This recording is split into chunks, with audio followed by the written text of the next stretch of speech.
You ask Tiger to solve. This deals with linear equations with one unknown. The final result is x equals -1/3.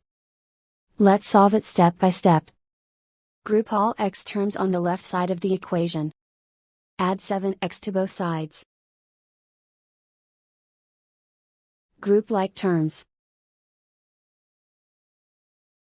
Simplify the arithmetic. Group like terms. Simplify the arithmetic. Group all constants on the right side of the equation. Add 4 to both sides. Simplify the arithmetic.